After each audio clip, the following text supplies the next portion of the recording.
A player brings a teammate to a workout, +1. For years, coaches have talked about culture. Now they can measure it. He encourages a teammate after a tough rep, +1. A player stays after the workout to help rack the weights, +1. What gets recognized gets repeated. Speed matters, strength matters, but so does leadership. Now you can score both.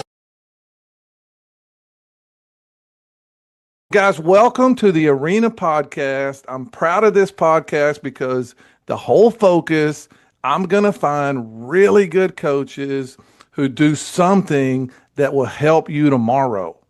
And Neil Weiner has been a friend of mine for over a decade. We met at a mental performance conference in Las Vegas. And I remember the first time, Neil, I think we ever spoke, we were at Topgolf. And I remember thinking, this dude's a pretty good athlete. And so, but we hit it off because we were both pretty like-minded.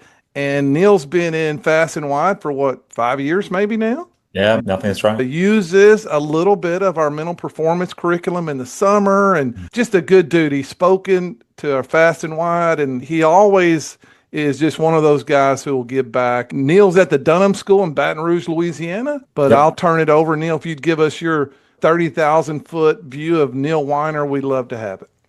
Yeah, I appreciate being able to do it. Anytime you ask, Randy, I always want to say yes. You're hard to say no to. I just finished our 12th season at Dunham. I was the head coach before that at Zachary High School, one of the best public school programs in Louisiana. Phenomenal, big school. Dunham's just the opposite, a little small, private, independent Christian school. And before that, I got to be the head coach at a small rural Catholic parochial school called Catholic High of Point Capee in New Roads, Louisiana, which is where I was born. I was born there because my dad was a coach. My dad is a Louisiana legend. He's in the Louisiana Sports Hall of Fame. He got inducted last summer alongside with Nick Saban and Andrew Whitworth. As he was moving up the coaching ladder, we moved around a little bit, so I got to go to a bunch of different schools. And then I did get to work for Coach Donardo's staff at LSU, but also would coach in the afternoons for my dad. So I got to get started coaching right out of high school. I think this will actually be my 30th football season of high school football coming up. I've really enjoyed my time at Dunham. Our administration, the philosophy and mission of the school fits really well with me and my family and our values. It's been an awesome place. It's been a fun 12 years, and hopefully we can keep it going for a little while. This shows you guys why I love me some Neil Weiner. If you let me introduce myself, we had just won a state championship. Neil didn't mention that. Neil, you guys had a great run this year. One of my biggest memories from college, I went to Louisiana Monroe, and my last year there, someone invited me and some buddies to go to the Superdome and watch the state games. And this was in 1990. Back then, Texas didn't do it that way. And I remember thinking, this is the greatest weekend of my life. You've coached in the Dome a few times. Tell us about winning the state title this year. And for anyone who doesn't understand how it works at the Dome, give us a feel for how y'all do it. Yeah, it's a special experience for the kids. Tom Brady and the Patriots are winning Super Bowls there. They've had Final Fours. Michael Jordan's hitting game-winning shots. So for our kids to be able to have that experience in Louisiana, I think it's pretty special. And now, even like coaches, that's the only thing that we know. And it wasn't much longer after I was born. That's the only place the state championships have been played. Coincidentally, Coach, that 1990 year that you would have been there, that my dad coached Catholic High. They played Ruston, who that year was number 2 in the USA Today, top 25, and they got destroyed. But that was their first chance to go to the state championship game, and Catholic High became a state power for the next 30 years, basically. But that's where it all started. The way our high school playoffs work, there's a lot of controversy about the setup for the brackets. Basically, our public schools and our private schools play together during the regular season, but then separate for the playoffs. So it creates more brackets. So there's now 8 games that are played in the Superdome. Basically 4 divisions for the private schools, 4 divisions for the public schools. There's actually public schools that play in the private school deal if they're magnets and charters and all that kind of stuff. But it's really cool. When I was an assistant at a school called Redemptorist High School, which is now closed, we actually got to play in the Dome 3 out of 4 years. And you used to go down the day before and you'd take pictures and you'd have a walkthrough and you got to experience and the kids got to look up at the bright lights. And it was really cool because there's so many games. The association can't afford to do that because they have to play more days. So now you check in, they do the bomb sniffing dogs and check you out. And then you have 2 or 3 hours. Basically, there's another game before you actually get out on the field for warm-ups. So what we've done the last couple of years is we have been fortunate. We've played for the championship 3 out of the last 4 seasons. And so what we do is we get everybody to drop off their stuff, and then we walk them and we sit down in a section in the dome and let them watch like a quarter of the game. They get the sounds, they get the feel of it, they get to kind of experience. And then we go back down and we start getting ready for game prep. It's a great experience. It's been a lot of fun to see our kids have so much joy playing down there, but as coaches, we get pretty fired up too. Yeah, I think so, guys. Y'all know that if you listen to this podcast, this is about how many take homes can you have. And I want to reiterate this. In 2010, my team got to play at AT&T Stadium where the Cowboys play, and it was really new back then. And y'all seen this on TV, but the scoreboard hanging down the middle is from the 30 to the 30 or something. It's huge. We played on a Saturday. On Thursday, I took my team to a game because I wanted them to sit in the stands and look at that scoreboard, because I told them they were not allowed to look at the scoreboard during the game. I don't know, Neil, if you've ever done this or not, but I said, I want you to focus on the game. We're not here to look at the scoreboard. Taking them early and letting them take pictures helped. I wanted them to go to bed Thursday and Friday night knowing where they were going to be on Saturday. If you can ever have a chance to do that, I think that's good. All right, so Neil, I ask you, the title of this is All You Must, and then you say it's a quote that drives you. So let's get into this. Let's help some coaches. Why did you choose the title All You Must? And then let's get into, this is June, so what is something they can do the rest of this summer to get better? And then let's get into some in-season stuff because people are planning for in-season now. Yeah. So I could give a full, hour-long talk on All You Must, but I'll give you the quick version. A French Catholic priest back in the 1800s that founded the Brothers of the Sacred Heart. It's a religious group of Catholic brothers. They valued education and started a lot of schools. The school that I graduated from, that my dad coached at, is a Brothers of the Sacred Heart school. Father Andre Coandra, there was a quote that we heard often through my time at Catholic High: "You've done all that you can, you've done all that you must." Sometimes I try to tell our kids, after you've lost a game and you're going through a tough time, that's not the time to recite that. It's not supposed to be a warm hug to make you feel better on a cold day. Well, I tried my best. It should be a daily motivation that you lock in and you give your absolute best so that you can surrender the results. You go into battle, you go into that game, you've already put in all the work, and now you're going to leave it all out there. That frees you up to be the best version of yourself. It's not just to put an arm around you and say, well, hey, you did your best. Like, hey, I don't care about the grade. I want to know that you did your best. Well, I tried my best. Oh, well, did you come home and you studied? Did you wake up? Did you go meet with the teacher? Did you write out your notes?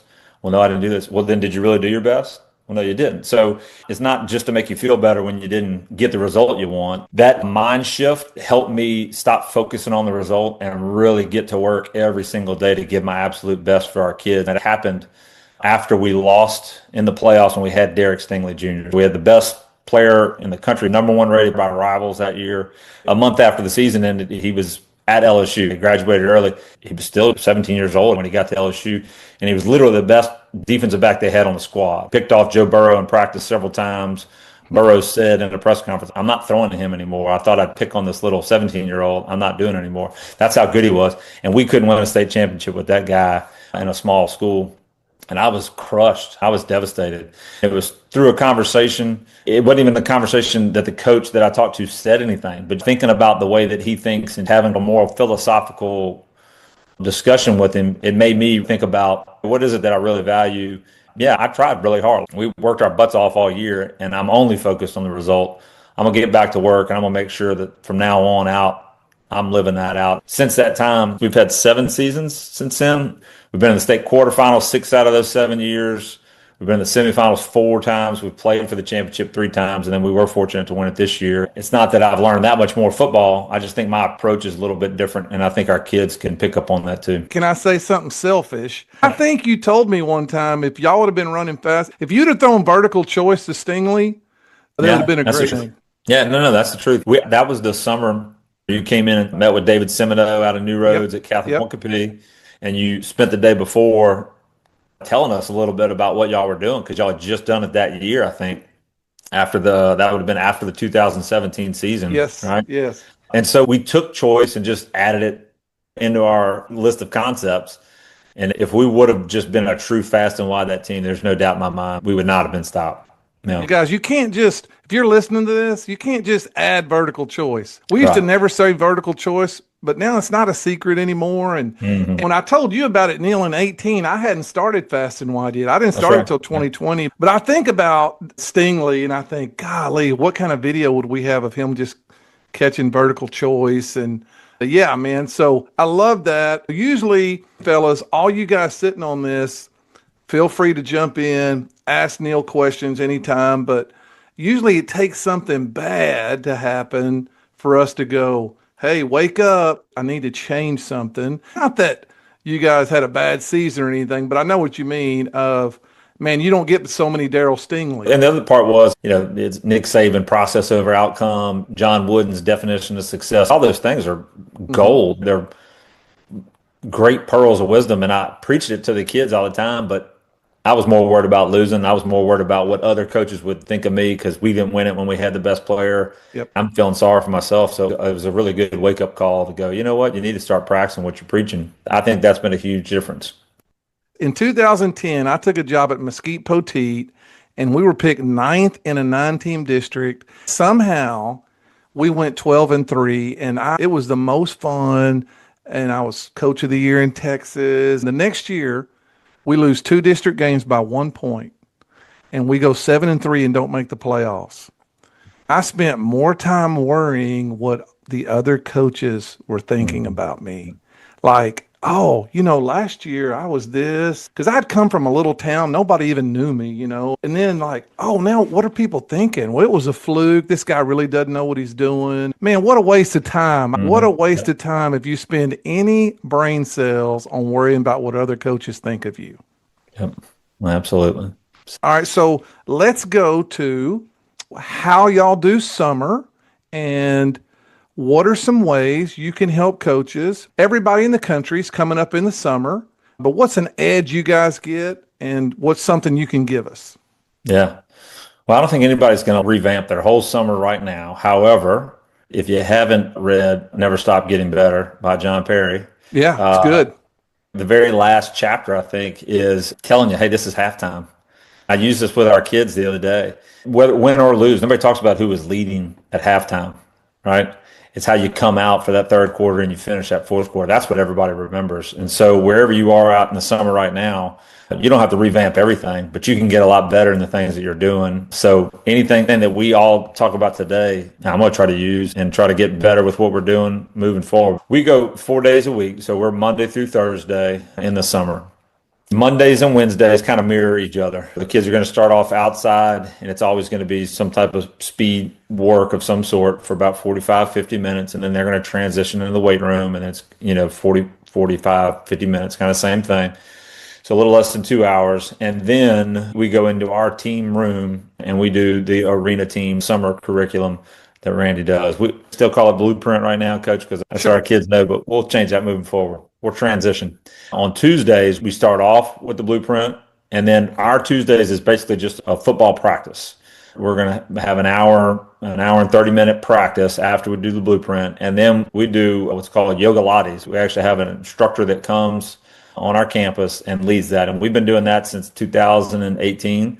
We only do it 1 day a week, so it's not about what kind of physical benefits the kids get from it. I truly believe that it is a difference maker from a mental and a social standpoint, because for 45 minutes, it's not like just strike a little yoga pose and we're stretching.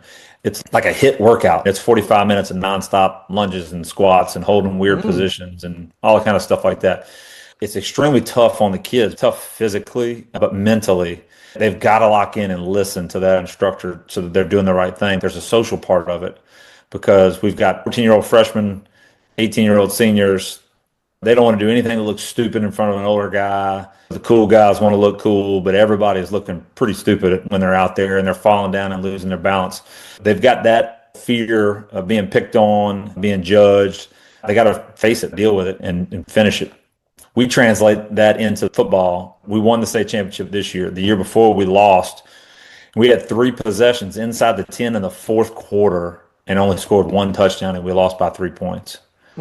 In each of those possessions, one, we jumped off sides. We weren't even going on 2. We weren't even freezing. A kid just flinched, and we jumped off sides and lost yards. Another one, we had a turnover.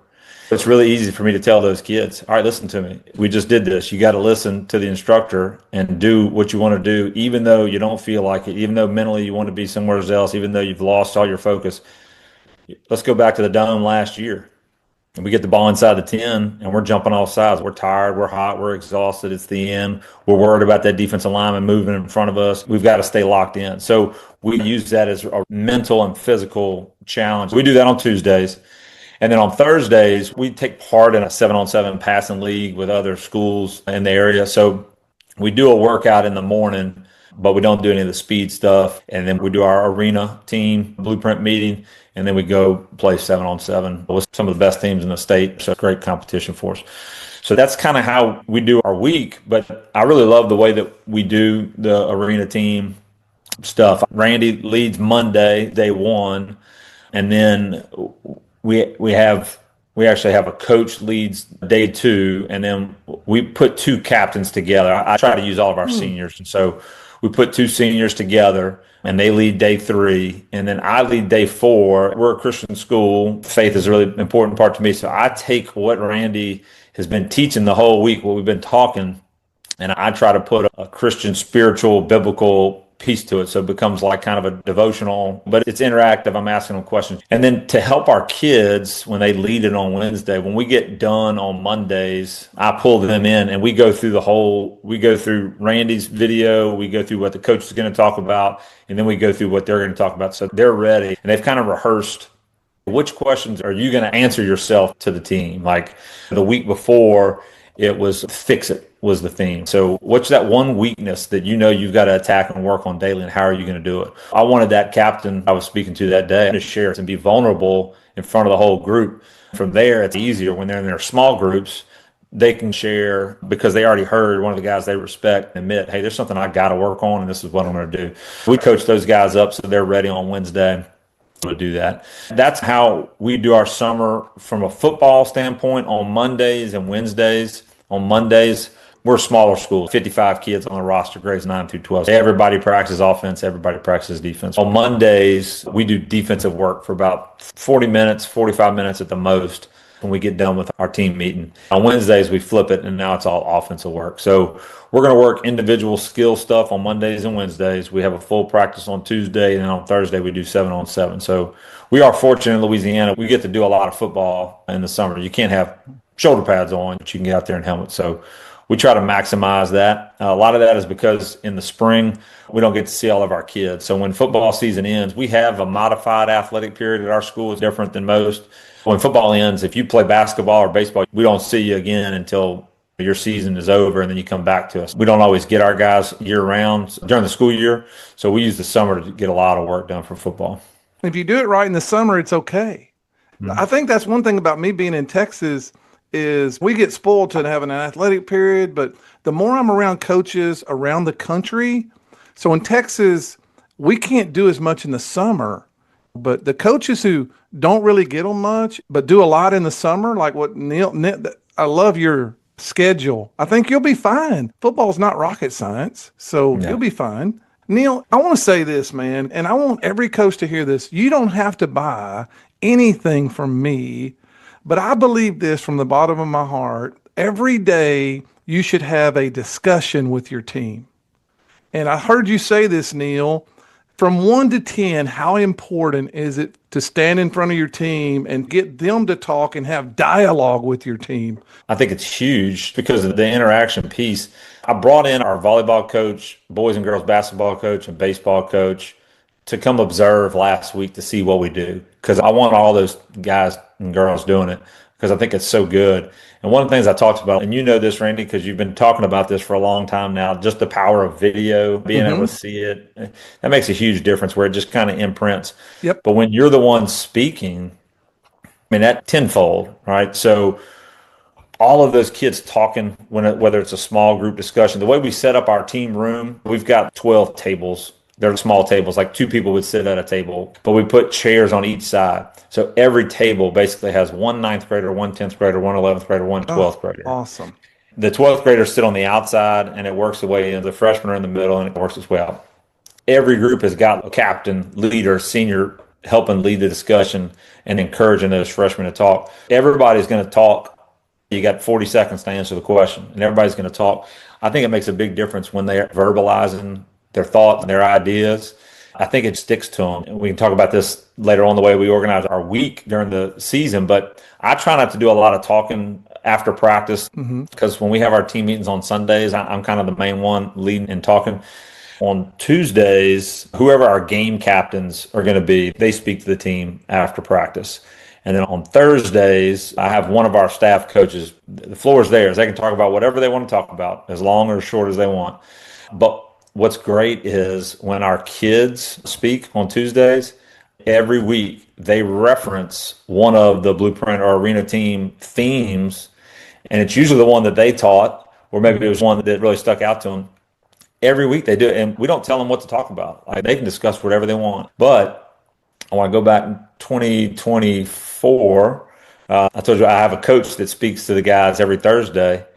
And so on the Thursday practice before we were going to play in the Dome for the championship, I told him, hey, I've got a mystery coach that's going to speak to you on Thursday. Well, I had Randy FaceTime in, and it was awesome. The kids were fired up. You know, they loved it. They were really excited. It was a roar when it came on the screen. Yeah, that's awesome. What was great is I was kind of setting them up. So each day I would ask them, all right, let's think back to the Blueprint in the summer, right? Week 1 was, what was it? Week 2, what was it? They remembered every single one of them. And that was 20 weeks after we had stopped doing it, but they still remember it. And I think it's because of the video part of it, but them having to verbalize and talk it. It's on their hearts. They can't escape it.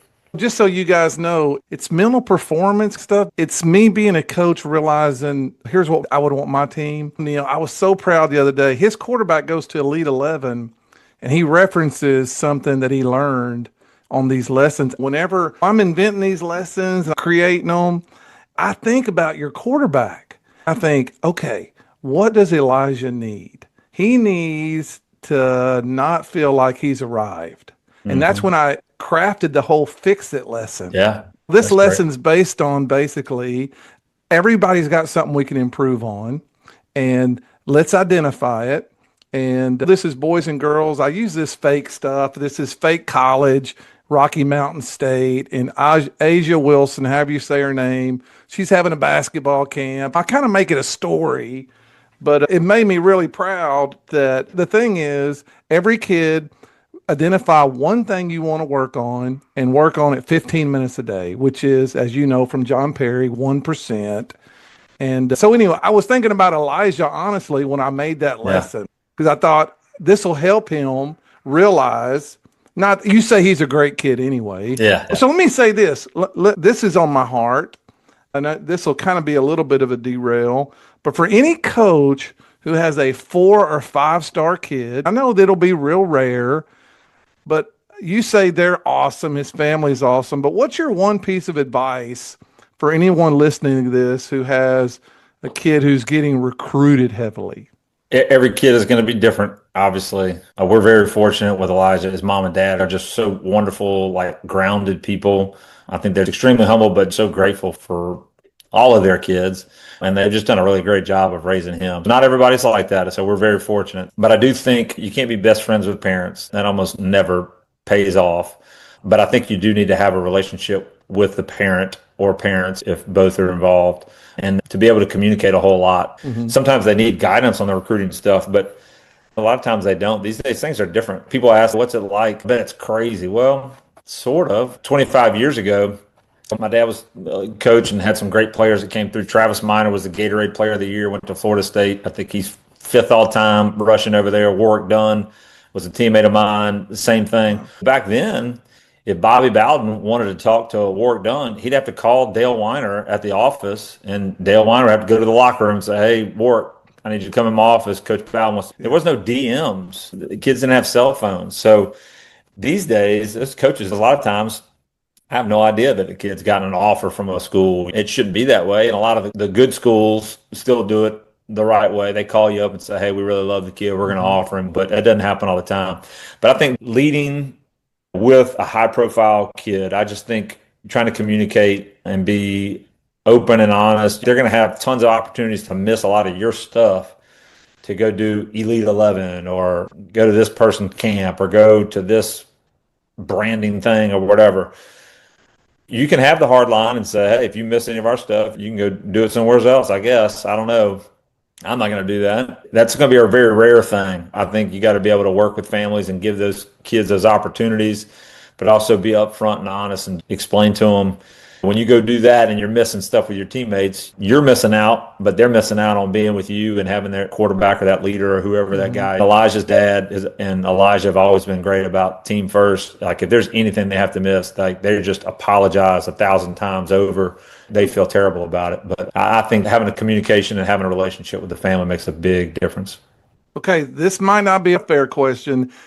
I'll cut this if the mule goes in the mud here. Yeah. Because I don't know how I would answer. Yeah. Elijah's going to make millions, I assume, in NIL at Alabama. What would be your advice to coaches who have a kid who's the opposite of Elijah, who commits in the summer and their work ethic maybe goes down? What would be your advice to a coach who has a kid who's big time, commits, and maybe isn't as committed as he used to be to the high school team? It's a really difficult thing. I think having those core values, having them incorporated in the DNA and fabric of your program helps make a big difference, because it's easy to say, like for us, we use the acronym HEAT, hard effort, attitude, and toughness. It's easy to talk about if you love your teammates, you're willing to sacrifice and give up something of yourself to help them. If you're constantly talking about those things and they get it and they understand it, it's easier to go talk to them and have a difficult conversation and say, hey, we need a little more out of you if that's possible. Our good buddy, Coach Shake, when he got to Dunham a couple of years ago, he started with our baseball program, because high school baseball, well, it's still obviously a big deal. Everybody wants to have a great high school baseball team. But the kids, they're really more concerned about what's that elite travel team and program they're a part of. So he came in and quickly recognized that after being out of high school baseball for a while and being in the college game. He started using the acronym PDF, put Dunham first. Like, what's the most important team you're playing for? Well, it's not the Legends or the Knights or whatever. No, it's Dunham. So PDF, put Dunham first. So we've kind of adopted that across the athletic department, talking about, hey, we need to put Dunham first. So I think when you constantly talk about that, it makes it a little bit easier. But yeah, don't crucify the kid for doing what humans have been doing since the existence of humanity, of trying to take care of themselves and thinking about bigger and better things and not being where their feet are, right? At week 3, he's not an evil kid. He's not a bad kid because he's doing that. He's doing what we are all inclined to do if given that same opportunity. So work with him. Try to guide him, and you're not in charge of their heart and their mind. They are. I hope they get it right. I'm grateful that Elijah has been awesome. Work with him as much as you can. Yeah, probably the key to that is your culture is established before that happens. Yeah. And I love PDF. Yeah. So, Neil, let's get into the last part of this. In season, what are the best things you do at Dunham to keep your kids fresh? What's something you can help coaches with when they're starting to plan the season?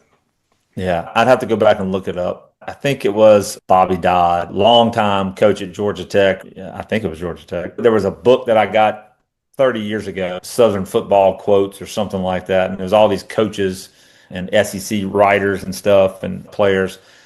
I remember that quote from one of those coaches: anytime you can give your players off, give them off. If you can get away with not doing certain things, don't do them. Give them every opportunity to be off as possible. I've always held on to that. It takes what it takes. What you do is important. But we tell our kids how you do it is more important. The why behind why you do it is the biggest driver. We're going to do what it takes, but make sure we do it really well. We're not going to create off-season activities just to do them. We're not going to meet as a staff for the sake of saying we're meeting as a staff. We've worked together. We've had very little turnover in the time that I've been at Dunham.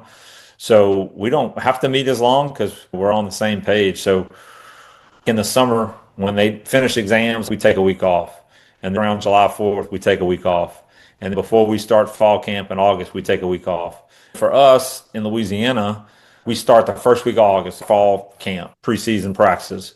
If you're fortunate enough and things go your way and you do get to go play for a championship, that means you're going to go 19 straight weeks of grinding it out. That's a lot of time that you spend together. You better make that time enjoyable. Make sure that coaches and players are excited to show up every day. They're not worn out. They look forward to what they're going to do. So we plan everything around that. Through the week, if we play on a Friday, we don't do anything as a staff or players on Saturday. I wouldn't say it's the Sabbath, but that's our day to do whatever you need to do as a dad, as a husband. If you're a brother, your little brother's playing on the weekend, you want to go watch them. Maybe you're big LSU fans or big Southern fans and y'all tailgate. Go do those things. And then on Sunday, go to church, go eat lunch with grandma and grandpa. And then instead of taking a nap at 3 o'clock, our kids show up at 3 o'clock, they work out, and then we watch a little bit of film from the previous game. Then we have our team meeting that I lead and lay things out. And the coaches get there an hour before the kids, and we stay after as long as it takes to do whatever it is that we need to do.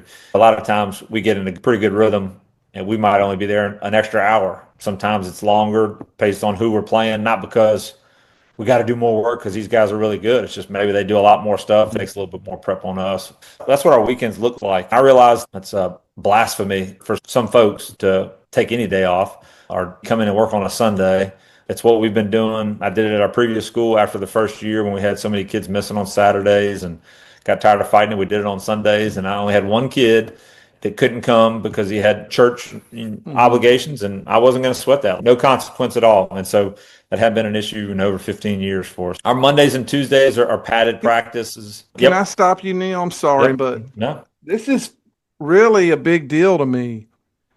Guys, I used to worry. Remember me saying how I used to worry what other coaches thought of me when we went 7-3? I used to worry if someone was outworking us. And now with social media, like I'm telling you, I don't think you ought to start summer workouts till about middle of June if you're in Texas and you've had spring and all that. But man, your rival's going to start June 1st. Who cares? Quit worrying about it. Don't kill I burned out a bunch of assistants because I was worried if Corsicana was working 7 days and we were only working 6. I think one of the great things about getting older is you worry a little bit less about that stuff. If you have to work 7 days, you're doing it wrong. I love what you said, Neil. Maybe our coaches only stay an hour later. Fast and Wide, we preach 2-run plays and choice and tempo and a few more things, but you're going to screw it up if you start working a bunch and drawing up a bunch of plays. I want to give you let it go. Don't feel like you have to work all the time to win games. Neil has been in the Dome 3 out of the last 4 years. And so they're working as a staff together, right? Like y'all are meeting as a staff about an hour before the kids and maybe an hour after. Mm-hmm. Do they do anything on Saturday, like having to make reports? Yeah, they'll all do their own stuff. Jeff Hand, our offensive coordinator, does a great job. Offensive line coach has got something he needs to be ready to go on Sunday. Nothing you're making on. You're not saying at 5 p.m. I need this. No. I love that, Coach. Listen to this. Your staff's going to be happier. Now, again, too, I agree with Neil saying is if you're pretty good, you got to reverse engineer this. I'll never forget this as long as I live. I was an assistant coach, and we played in Cowboy Stadium, old Cowboy Stadium, 25 years ago. And we worked those kids so hard that we went and practiced on a Tuesday. And I remember my tight end coming by my room the next day saying, I'll be so glad when the season's over with. I remember thinking, we're in the second round and we're playing at Cowboy Stadium and this kid's ready for the season, but we're doing something wrong. Here's the case. On Tuesday, we went to Cowboy Stadium and worked out an hour and a half because that's all they'd let us. And then we came home and worked out another hour and a half. I mean, come on. I know that was a long thing, but coaches, be like Neil. You don't have to. And I want to reiterate that. Who would have written 30 years ago or longer that book, Give Them Off When You Can? That had to be way counterculture back then. I think you said Coach Dodd did it. I can find it. I've got the book in my office somewhere. I'm going to find it. And go Give them off when you can. Yeah. Really good stuff. Okay. Practice so that's our weekend. And I want to add something because you said it about that player. And this will sound kind of like bragging on our program, but I guess it is in a way. But so when we played that in December, our last practice on that, it was technically a Wednesday because we played the championship on Thursday. But that last practice, I might start getting teary-eyed now. But when we got done, we get together and we pray to finish practice. And we got up.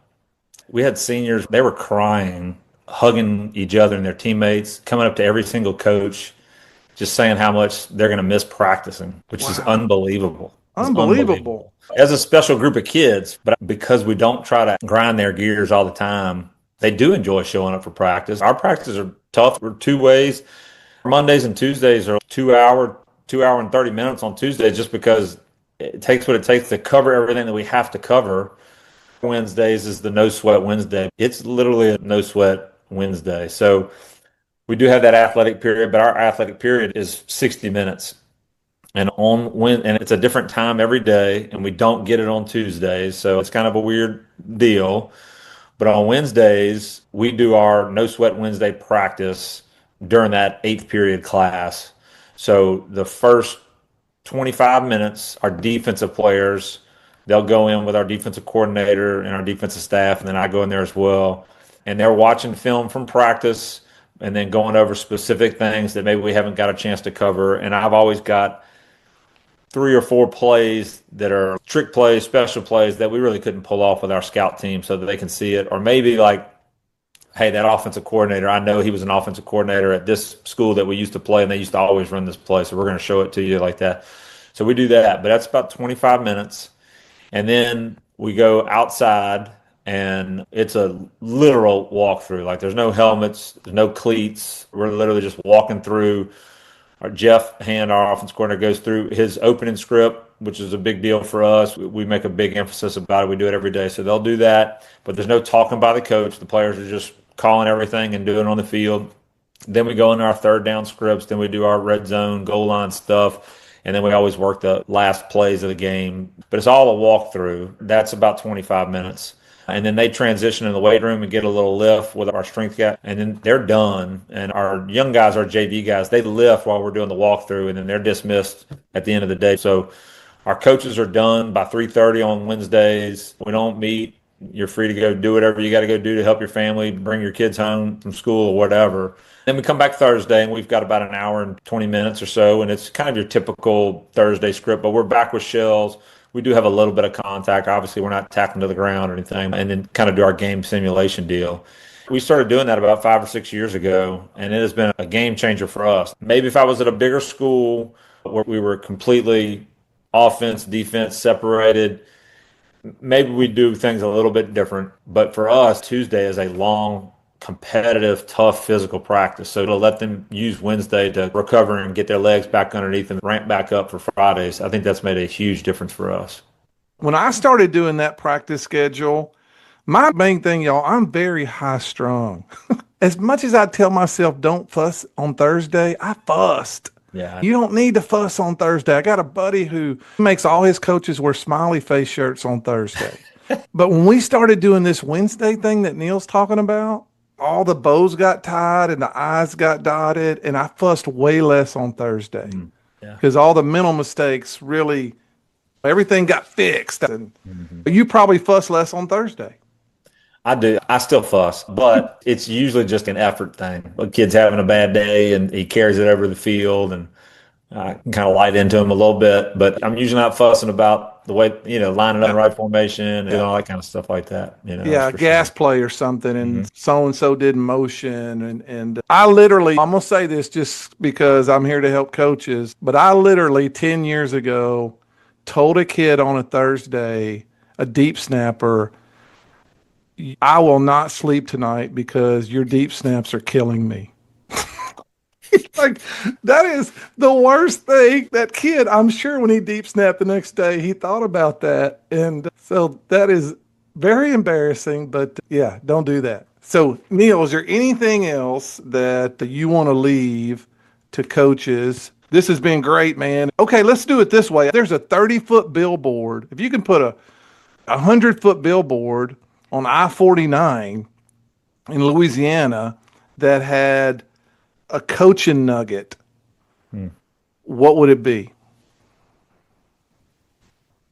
I feel bad. I don't remember the coach that was on your podcast recently, but y'all were discussing the importance of not getting bored Yeah. with practices. You were referencing that Alabama practice where everybody knew exactly where to go, right? Yep. And that only happens if you've rehearsed that over and over and over again. My personal favorite Bible verse is Galatians 6:9. I talk about it every single week with our team. And obviously it has a great spiritual connotation to it. But what a great coaching point. Galatians 6:9 says, "Do not grow weary in doing good, for in due time we'll reap a harvest if we do not give up." As coaches and as players, we're going to practice takeaways and turnovers and protecting the football. We're going to practice tackling. We're going to work these things over and over and over again because we're not going to grow weary in doing good. We have been fortunate in the last 2 years. I think we've only lost one fumble. That's incredible. We talk about ball security and we work it every single week in a circuit, but then we're also talking about it every single rep. Our running backs coach is our ball security czar. We're playing in 7-on-7 this past Wednesday or Thursday, and a receiver catches it and brings the ball up to swim over somebody's trying to swipe. We're yelling at him about it. So I would just say continue doing the right things over and over and over again. Even if you don't see it right now, it will pay dividends in the end. So that's my personal favorite verse, but it's a cornerstone of our football program too. Love it. My favorite acronym is OADB, and OADB has been on some blueprint or arena Yeah. stuff that it means on a daily Yeah. basis. So whatever you want your team to be great at, just talk about it every day. And if you talk about turnover ratio, you'll probably have a good turnover ratio, but you can't talk about it once a week. Neil, this has been amazing. Thank you, dude. Like, one of the greatest coaches in the United States, literally grew up in it. You're in here chatting with us of how you guys are getting it done, and we're grateful, man. Thanks for all you must, dude. It was really good. Thank you. I appreciate it, and I really do. I appreciate you, whether it was Tony Franklin or Brian King or now Fast and Wide in the arena. You've been awesome in everything that you do. Thanks, Made a big buddy. impact on everybody. Fast and Wide, it was a huge part of the success that we've had the last 4 years. I think that was our fifth season that we did it. And without a doubt, it's made a huge difference. And then the blueprint or arena now, that's been life changing for some of our kids, So I appreciate you. Thanks, buddy. Checks in the mail. Thanks, man. Appreciate you. Guys, if you're ever in South Louisiana, two things you got to do. Get some boudin balls and then go see Neil. Thanks, buddy. All right. Appreciate Thank you. you. Thanks for hopping on, and I'll see you guys next week.